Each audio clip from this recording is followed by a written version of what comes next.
Hey Vernon, it's Dana. I'm gonna get Ellen on the other line. Hi Dana, thank you.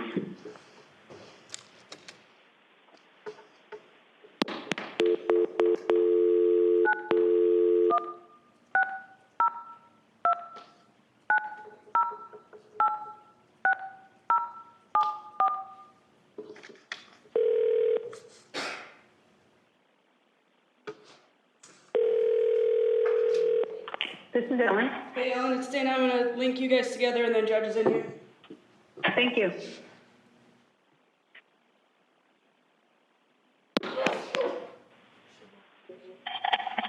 Good afternoon. We are on the record in State of Arizona versus Ramon Luna Bueno, CR 2014-149887-001. The court is in the courtroom. I have counsel on the phone. Counsel, would you like to state your appearances, please? Thank you, Your Honor. Ellen Dahl on behalf of the state. Good afternoon, Your Honor. Vernon Lorenz on behalf of Ramon Luna Bueno. Thank you. I have two questions. I'm going to read you both questions so that we can answer the preliminary question, which is whether you would like to come in and argue these in person and or whether you want Mr. Bueno present. The first question is, does reenacting a scene based on evidence considered independent investigation and not allowed? I'll reread that. Does reenacting a scene based on evidence, I believe it should say is, reenacting a scene based on evidence considered independent investigation and not allowed? That is the first question. The second question, we seem to be at an impasse on count one, with the sticking point being whether or not Officer Casey was struck by the first shot being fired. The prosecution called an eyewitness, Mr. Sunderland, who we believe testified that his back was turned to the incident when he heard a shot, presumably the first shot. When he turned and went closer, he saw all three officers still standing, and then after further fire, he saw the officer go down. To our recollection, the prosecution did not challenge that. Can we have access to the notes taken when he was interviewed in 2014 or his testimony transcript? Or can you give us some other help with this issue? Are either of these questions that you would like to be here in person to discuss? No, I think we can handle the questions over the phone, Your Honor. Mr. Lorenz, do you agree? Yes, only because I don't think we give them much. I think we refer them back to their recollection, their notes, and the evidence, and the instructions. All right. So, Judge, I'm sorry. Maybe I misstated.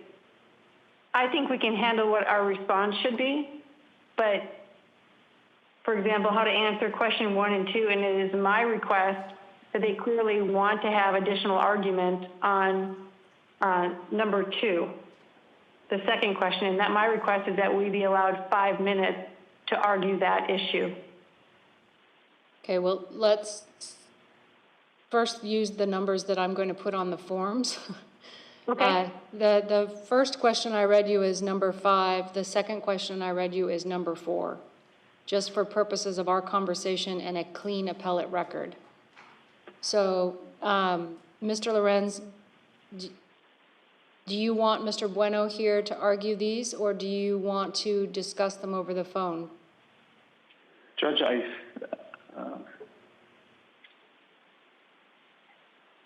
think I need to come over and have him out there. Okay, that's fine. I just wanted to confirm because we discussed that was the procedure we would use. So we will. I appreciate it. We will adjourn, and I will see you back here. How long will it take you to get here? We are on the record in State of Arizona versus Ramon Bueno, CR 2014-149887-001. We had adjourned this hearing to give counsel and the defendant time to appear here in court.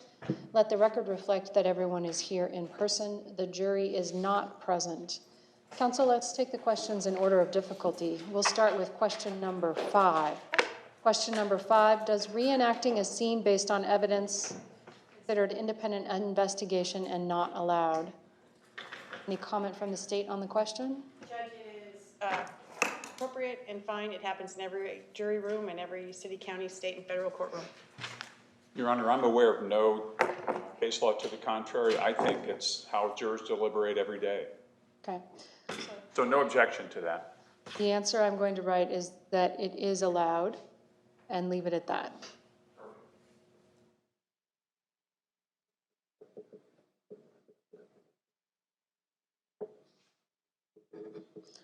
Now turning to the second question. Again, rereading the question for everyone's benefit.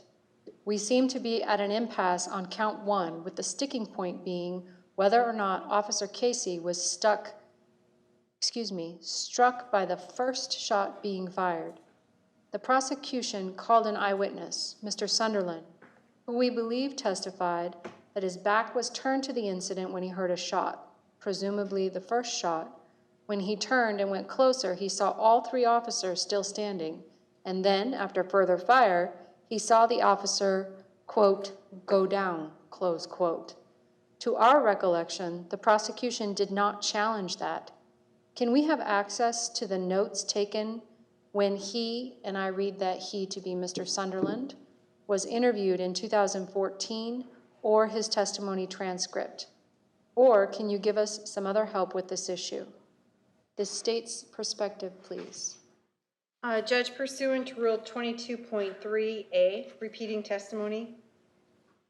In this case, jurors can request any testimony be repeated and recall the jury to the courtroom and order the testimony either repeated or replayed.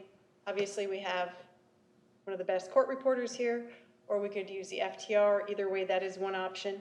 They also sought another avenue, which I think should be explored. The state is requesting an additional 5 minutes of argument. And I do that in addition to what was asked regarding what was said, because there was an impeachment of William Sunderland with what he said to an officer back in 2014 when he was interviewed. And I did ask, but isn't it true that you said that the car was dark colored? Isn't it true that you said this and you said that? I would like an opportunity to address where they clearly are at an impasse in the issue here, which is, was it the first shot or other shots that may have struck Trooper Casey? I think in light of the complexity of the case and the weeks that we have had in trial testimony, it is a very fair approach to it. It gives both parties an opportunity to be heard on this important issue. And considering that they are at an impasse and they've sought assistance, it is the most routine route. And I think it's appropriate in this case. Mr. Lorenz? Thank you, Your Honor. As I stand here, I'm not certain they're still at an impasse. It sounds to me like they're still deliberating. I certainly do not object to them hearing testimony over again. However, I didn't cross-examine Mr. Sunderland, so I didn't impeach him. I didn't talk to him about his testimony, and I think they should rely on their collective memories as to what to do with that. I think part of the question was that the state didn't challenge his version of what happened. I think that's what they're to be left with. So we would object to any further argument.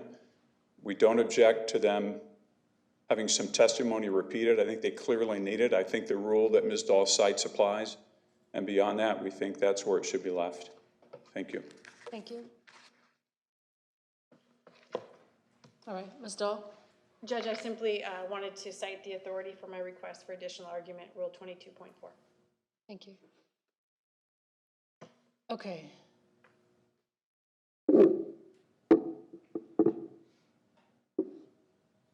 I am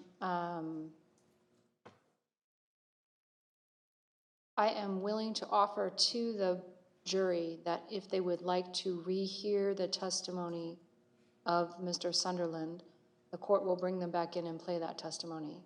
I am not going to allow any additional argument. The issues, the parties have, or excuse me, the jury has the evidence. The parties made their arguments to the jury. They need to make this decision. This is not for us to reopen the issue. There is a disagreement among them on the evidence or what the evidence means. I don't believe that it's my job nor beneficial for me to reopen the evidence at this point, or reopen the argument at this point and allow the lawyers to argue what the evidence means. I'm certainly willing to allow the jurors to see the evidence. So what I will say in the response is, we will replay the testimony of Mr. Sunderland on the screens, if you would like, and then see what their response is. All right? Thank you. Okay. Okay. And I am also going to indicate that we will not provide you with the notes when he was interviewed, just to respond to the direct question.